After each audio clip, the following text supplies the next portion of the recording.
maybe they should have made a wish for a better life. Oh, jeez! I think the gin probably just heard you there.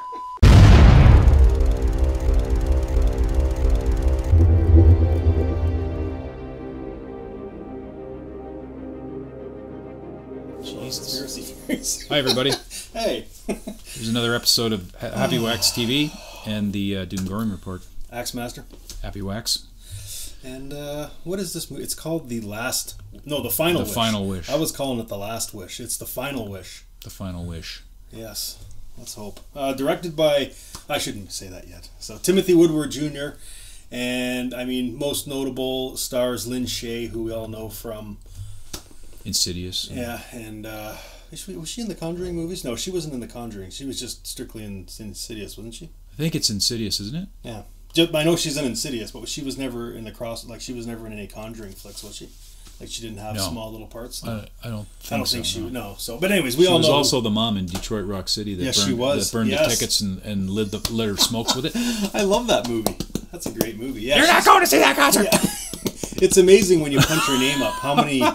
Because really, I'm gonna be honest. I recognize her face, but I didn't know who Lynn Shay was until I saw her in Insidious, right? And I thought, this old lady's awesome. That's always what I think of when I see her. Even in Insidious, I always think of her lighting those kiss tickets on fire and lighting her smoke with it. Yeah, because she was like the Bible banging mom. Yeah, she's in lots of movies. And then who else we got here? Michael Welch as the son, Melissa Bologna as kind of the love interest.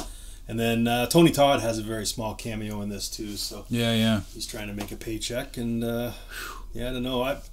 I wonder if he wishes that he was in a different movie. I don't know. He was one. There's something about Tony. Before we get into this, there's something about the way Tony Todd speaks that it's mesmerizing. He has that even when that Hellfest, when he had that on stage, like there's just something about his voice. I don't know. I could listen to that guy talk.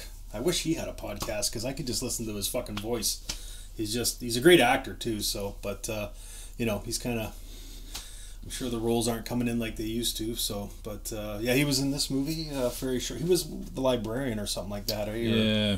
Archaeological or something librarian. like that. They didn't really say what his title was, but anyways, he was the man who knew what the canister was. Yeah. The gin container. Yeah. So, well, basically, yeah. Do you want to do a synopsis? Sure.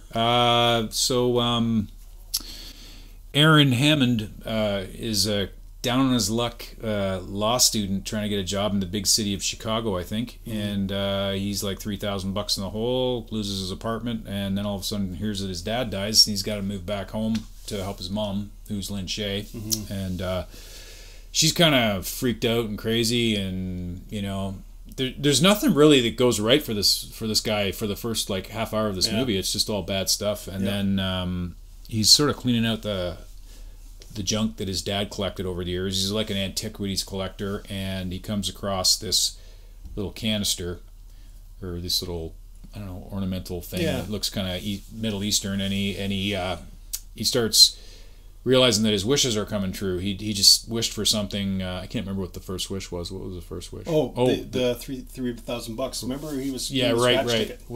And then he just realized that his wishes were starting to come through, and it goes from there. He gets himself into all kinds of wishy, ginny mayhem. Yeah. It's funny. I think because when he first starts making these wishes, and they make a point of you hearing him say I wish, you know what I mean? He's saying it, I mean, we all say it, you know what I mean? But he's not saying it in the sense that he knows something's going to happen, so he's just saying it like we all do, and then the shit happens. But I don't think it really clues into him that something kind of weird's actually happening until the scene when he brings his dead dad back to life for mommy. Yeah, she's dancing with the zombie of his dad. So, but I don't know. I don't know. I saw the trailer for this, and it looked okay. I don't know. It had Lynn Shay in it. You know what I mean? Like they really pushed her, and they showed some of her better scenes in the trailer. I mean, she's a good actor. She's got lots of range, and she can play a crazy lady. Pretty good. Pretty damn good. And she fucking. I mean, if there's any positives that come away from this movie, is her crazy lady performance. So she bangs it on the nail or the head of whatever. She nails it is what I'm trying to say. But yeah, I don't know about the rest of the actors. It was like, I wish they went to acting school. yeah, you know when you get performances where they just kind of mail them in, they're just there. That's what it felt like to me. Yeah, it was like they were reading cue cards. Yeah, like this. You know, yeah, like, gee, I wish I would do it. Like, it was really robotic like acting. if you don't want to be in the movie, It's then bad acting. don't fucking be in the movie. It really took away from it. And Kawhi Lehman, Big I blonde mean, guy. nothing against him, but I mean, his character was so fucking deadpan in this movie. I just, Yeah. do you know what I mean? Like, you don't. What I'm getting at, for me, anyways, I didn't give a fuck about anybody in this movie because He's a graduate of the Ben Affleck School of Acting That's Inflection. yeah. Facial inflection. that's exactly it. Like, you just don't care about it. Yeah, and some of the Sorry, wishes. No, it is what If it you're is. watching. Yeah, and some of the wishes were kind of goofy, where you wish you could look better. Do you know what I mean? It's like, and they never gave a timeline. Yeah. Like, even you said it. Like, how long was he in the fucking hospital for? It Yeah, seemed like yeah. he was in there for like a day and a half. With some bandages on. Yeah, but he had to be in there for at least a couple months Well, because, for the fucking hair lip to basically be healed. and he had no Sorry, fucking scar. that's a spoiler. Yeah, but it just, Yeah, there was a lot of goofiness in this movie. it was pretty bad. Yeah, it was lazy filmmaking is what it was. You're just expected to accept all this goofiness to make the story kind of come together, and you know this love interest thing. I just didn't care about it at all. No. And it's all because of poor acting. I mean, the story was there. I mean, it's not a new story. I mean, if you've watched The Wishmaster or any of those movies, it's all the same thing. Yep. But what brings, maybe not the 15th Wishmaster, but the first couple is because the acting is pretty good. You know what I mean? And this movie, aside from Lin Shaye, the acting was just one-dimensional and pretty bland, and it just brings a fucking half-assed movie down to, It was like they were trying. I felt that it was like they were trying to get this more complex story going, but they just couldn't. Yeah. And it just Yeah, and I understand. didn't have enough time to make the movie long enough. Probably had to get it to a certain length, Yeah. so it would go onto Netflix, and basically it lost in the way they did it. It's just And I get it. You know what I mean? Like what you were saying too about time frames and stuff, and probably had a lower budget too. I mean, there were no crazy ass special effects in this movie, but so I'm assuming we didn't look the budget up, but I'm assuming it was quite small. But that's no excuse for poor acting. I mean, if you know what I mean, like I've seen actors in their first role act better than these people. So, I mean, bad acting is just bad acting, whether you've got a big budget or a small budget. So, and it just really detracted for me for this flick. So, yeah, and I don't even think we gave any spoilers.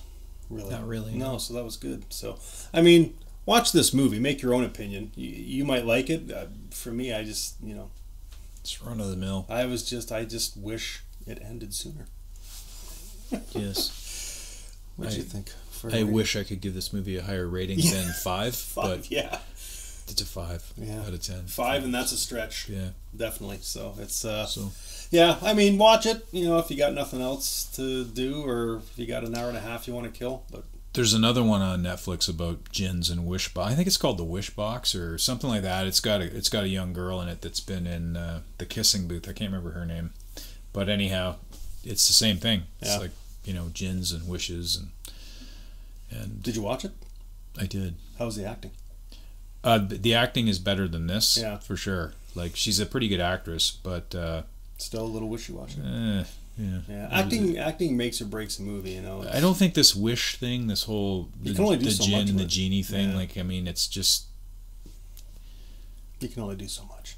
once every 50 years is probably enough. Yeah, I think they used it all up with Wishmaster because that was a pretty Yeah. good movie. But like you said, you can only do so much with that genre of horror movie. So just stop it.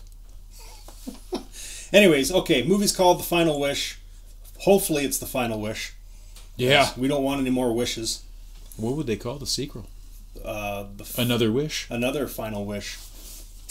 I don't know why. Hopefully, we don't have to fucking worry about that because this movie was not worth a sequel. Maybe you should call it like A Wish Too Far. I wish too far. Yeah. I don't know. But let's just wish right now. Let's all of us wish that they don't make another final wish. And let's wish that until the next episode, we all stay scared.